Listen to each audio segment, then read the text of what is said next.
पन्हाळा तालुक्यातील वाळोली कसबा बोरेगाव तालुका पन्हाळा दरम्यानच्या कासरी नदीवरील बंधाऱ्यावर पोहायला गेलेल्या एसटी चालकाचा पाण्यात बुडून मृत्यू झाला।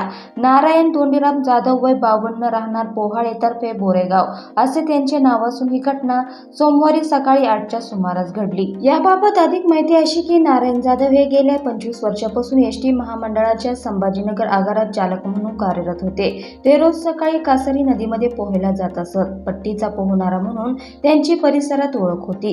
सोमवारी सकाळी 6:30 वाजता ते नेहमीप्रमाणे वाळोली बोरेगाव बंधाऱ्यावर पोहायला गेले। या ठिकाणी बंधाऱ्याचे दरवाजे उघडल्याने पाणीसाठा थोडा जास्त आहे। नदीमध्ये बराच वेळ पोहल्यानंतर अचानक त्यांची दमछाक झाल्याने ते पाण्यात बुडल्याचे या ठिकाणच्या नागरिकांनी सांगितले। तसेच बंधाऱ्याच्या वरच्या बाजूस बुडालेले नारायण जाधव हे पाण्याच्या प्रभावामुळे दरवाजातून वाहून बंधाऱ्याच्या खालच्या बाजूस गेल्याचेही काहींनी सांगितले।